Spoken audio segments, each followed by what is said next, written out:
Hallå, välkommen tillbaka till min kanal och till en ny video i serien Vårstädning. Städknepen du inte visste att du behövde, men när du väl har dem så kommer ditt liv bli så mycket enklare och framförallt renare. Nu kör vi! Jag heter Stina och om du är ny här på kanalen så kan jag säga välkommen. Hoppas att du hänger kvar ett tag till. Den här videon och många där till ingår i serien Vårstädning. Jag tänker att det är vår. Man behöver lite extra energi och du behöver kanske lite extra motivation till att få det fint hemma. Framförallt nu när vi just i det här året 2020 när jag spelar in det här så spenderar vi otroligt mycket tid hemma. Eftersom det här jäkla viruset, som jag själv för övrigt tror att jag är på, men är frisk från. Vi mycket på hemmaplan, man ser hur stökigt det är och det är liksom inte så trivsamt om man inte har rent och fint hemma sig. Så därför tänkte jag att jag skulle göra den här videon med mina bästa knep. Det är 10 stycken knep och jag kan säga att med det här är de 10 knepen du behöver. Sen kommer du bli expert på städning. Framförallt så kommer du få sjukt fint hemma. Knep nummer 1. Rensa. Alltså det blir inte lätt att städa om du har för mycket grejer att hålla ordning på. Alltså saker som bara ligger eller högar som ligger eller en garderob som är helt sprängfull så fort du öppnar och så bara öser ut plagg. Badrumsskåp som bara är kaos. Det är helt klart helt omöjligt att hålla ordning på ett sånt hem. Så om du ska börja någonstans, vi låter säga att du vill liksom helt nybörja på det här, du är inte så bra på att städa, du känner att du aldrig liksom inte får till det. Då är mitt starkaste knep är att först se till att rensa ur alla saker som du inte har användning för. Som du inte använder och som du bara sparar och sen alltså, av jättedumma skäl som att men den här tröjan kommer jag passa i om jag går ner 5 kilo eller typ men den här får vi så hål i men det var ju så himla härligt, den var så dyr när jag köpte den. Alltså sådana där grejer. Antingen lagrar du dem eller så slänger du dem. Eller så och släng dem inte. Jag lämnar dem förstås till återvinning. Eller till, är det liksom mitt fel på plagget så kan du ju lämna en second hand. Ja, du fattar. Du ska i alla fall se till att du inte har för mycket grejer hemma. Alltså jag har inte, påstå, okej, 9 sättningar. Så jag har mycket grejer. Men jag har ganska bra koll på dem. Men jag har inte liksom överbemannat hem. Och det är liksom första knepet. Att då är det mycket lättare att hålla rent. Tips nummer 2. Underskatta inte en power hour. Alltså du kommer bli förvånad över hur mycket du hinner städa på bara en timme. Tricket är att ta tid. För har du en tid, då har du liksom en deadline och du har liksom lite press på dig och du vill ju hinna göra så fint som möjligt på den där timmen. Så sätt klockan på en timme och sen så bara städa igen en timme och sen när det ringer är du klart. Visst, du kanske inte kommer göra hela helmet. Jag gjorde en video på det här på som inte så länge sedan och kan säga att jag behövde mer än en timme för att städa min lägenhet. Hur länge jag behövde får ni titta på videon. Jag länkar den någonstans här uppe. Så kan ni titta på den och få lite extra städinspiration. Men det är ett knep, det här med power hours, som jag tar till ganska ofta. Och det behöver inte vara att du sätter den på en timme. Det kan vara så här, men nu har jag en halvtimme över. Ja, eller typ nu står maten i ugnen och det tar en halvtimme.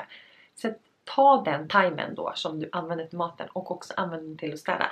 Städa undan liksom det som du höll på med, alltså middags, eller den här med skärbrädan och allting som du behöver när du lagar maten. Eller rensa upp i hallen. Eller ta ett varv i badrummet. Ja men du förstår. Alltså små så här power hour tid. Liksom chankar. Det är underskattat hur mycket finare det blir efter det. Tips eller knep nummer 3. Och nu som känner mig, vet att jag gillar att shoppa. Jag gillar inte bara shoppa kläder, jag gillar att shoppa städprodukter också. Och det är ett annat knep, att hitta liksom städprodukter som du gillar, som du tycker är bra och som du tycker är lätt att använda. Alltså låt, till exempel vi precis uppgraderade våran dammsugare för att den gick sönder. Kan inte säga så här, jag visste inte dålig våran förra dammsugare var förrän vi bytte. Så att det är liksom, omge dig med liksom bra grejer som gör att det är lättare att städa. Det här är 2 av mina favoriter. Det här är en ekologisk, nej det är kanske inte, vänta. 7 Generation Power Plants. Alltså det här är liksom helt, den är liksom parfymfri och den är liksom doftfri och allting och den är 86% plant-based. Och sen har jag den här är ekologisk. Lillys EcoClean. Jag tror att det här är en svensk produkt. Och det är också naturligt och liksom så väl hälsosamt och allting. Och så doftar den jättegott. De två är liksom, jag använder dem inte samtidigt men jag brukar varva dem för att den här doftar ingenting. Vilket funkar nu efter min förkylning eller min influensa eller vad det är för någonting, för jag inte känner någon doft just nu. Men sen när jag väl gör det så är det här eukalyptus, och det är ju lite så här, det blir väldigt fräscht efter städningen. Så har du riktigt sköna och härliga städprodukter så är det faktiskt lite roligare att städa. Så är det. Mitt fjärde knep, och det här är någonting som heter One Touch Habit, och jag kan inte komma på en svensk variant, men det är liksom att när du kommer hem från ditt jobb eller kommer hem från skolan eller kommer hem var du nu kommer hem från, så tänk dig att du liksom, dina grejer som du har, typ din väska, din mobil, dina nycklar, din jacka, allting får bara liksom hamna på ett ställe i hemmet. Så du får inte bara lägga på en stol först för att sen hänga in den i garderoben, utan häng in den i garderoben direkt.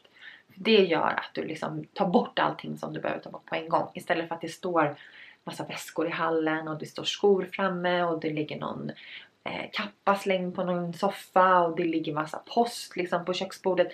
Allt sånt där gör jag så här, att om du bara tar hand om det första gången du tar i det, så kommer det liksom lösa sig. Femte knepet, gör en riktigt bra spellista. Utan riktigt bra musik, ingen riktigt bra ställning. Jag brukar gilla att ha 80-talsmusik på, för det är liksom så här 80 eller 90-talsmusik, då blir jag glad och jag blir pigg och jag städar ännu bättre än om det bara är tyst hemma. Det är lite så tråkigt att bara. Jag har provat också att städa med podd, men jag tycker liksom inte, då måste man fokusera på vad de säger, så fokuserar man inte på ytorna och sen så det är liksom inte riktigt lika mycket go. Så städmusik it is. Knep nummer 6 är att se till att hitta en riktigt bra vardagsrutin. Alltså du behöver inte spara allt städande till helgen, för det blir bara jobbigare. Utan se till att liksom varje kväll kanske bara ta 5-10 minuter och plocka undan det som har kommit fram under dagen. Varje morgon plocka undan som frukostdisken, torka av bordet, torka av diskbänken. Alltså gör sådana här små, sopa lite på köksgolvet, gör sådana här små insatser. Och gör det till en del av din rutin, för då kommer du inte ens märka att du har dem. Och gör dem. Och det gör att det blir mycket lättare att städa sen när det liksom är dags att städa typ, alltså verkligen typ så här städa hela hemmet. För då är det i alla fall liksom grundundanplockat och det är ändå så här hyfsat bra skick på ytorna. Knep 8. Läs den här, läs den här boken. Den heter, nej jag var på ner, sorry. Den här boken, den heter Konsten att städa, eller som den engelska titeln, The Life Changing Magic of Tidying Up. Så tidying up är ju inte riktigt samma sak som städa. För tidying up är också så här att liksom städa är mer typ polera och dammsuga. Men det här handlar ju mycket mer om annat. Och det här är ju då förstås Marie Kondo. Städgudinnan Marie Kondo. Och som du ser, den är väldigt tunn. Så att du bränner igenom den här på ganska snabbt. En helg skulle jag säga. Det som föds ur den här kanske inte tar en helg. Men jag lovar att jag har ju gjort Marie Kondo-metoden på större delen av mitt hem. Jag måste säga att det är mycket lättare att hålla koll på grejerna när man har gjort den här utrensningen som hon förespråkar. Så jag kan rekommendera den varmt. Och jag vill ha den här på sån här vanlig bok. För att jag vill kunna gå tillbaka och liksom titta och kika vad man skulle göra. Städa efter kategori. Så kollar jag där, vad var det man skulle göra där och sådär. Så att jag gillar just den här varianten, skulle jag inte rekommendera i ljudbok, utan köp dig ett exemplar. Eller låna på biblioteket. Men det är bra att ha hemma. Det är liksom, det här är som min Saul. Fast förställning.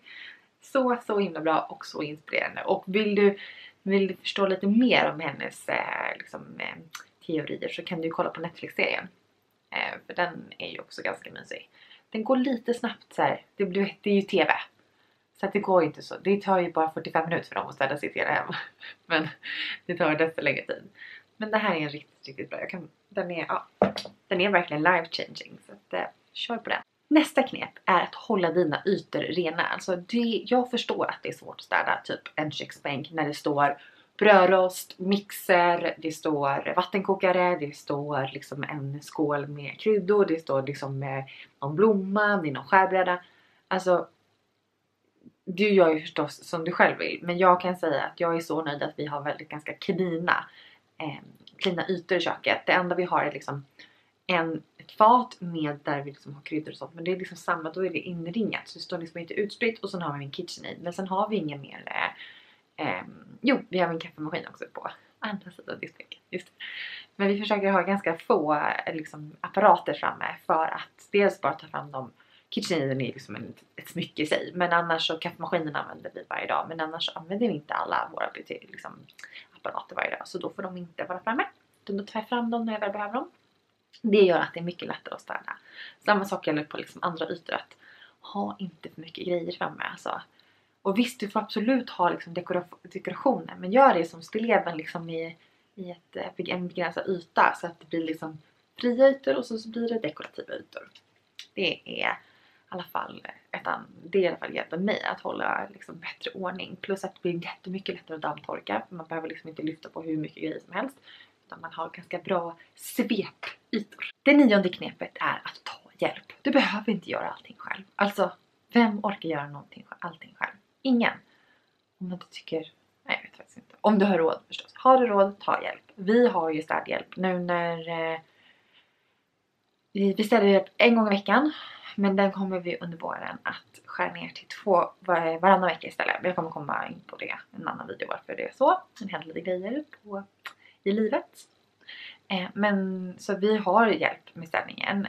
Och vi har hjälp med fönsterputsen. För det kan inte jag. Jag är jättedålig på att putsa fönster. Så varför ska jag liksom inna en hel helg till att putsa fönster. Och så kommer det ändå inte bli bra. Istället för att köpa in den produkten. Eller köpa in den servicen.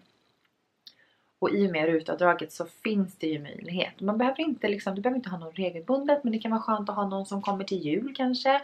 Eller kommer en gång i halvåret. Eller kommer en gång i månaden. Eller gör bara de sakerna som du själv tycker är jättetråkiga. Du förstår. Eller typ gå hem och städa. Du kan ju byta. Om du inte har råd med städhjälp så kanske du kan byta med en kompis. Att du städar hos henne eller honom. Och hon städar hos dig. För det blir ändå så en annan energi att städa hemma hos någon annan.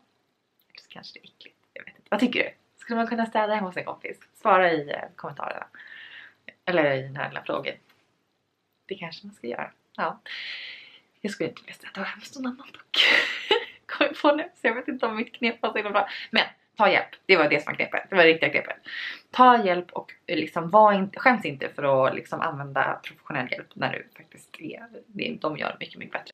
Och mitt allra sista knep, det är att städa lite men att städa ofta. Alltså typ, jag har gjort mikrostädning. Jag länkar en video här uppe och nere i boxen.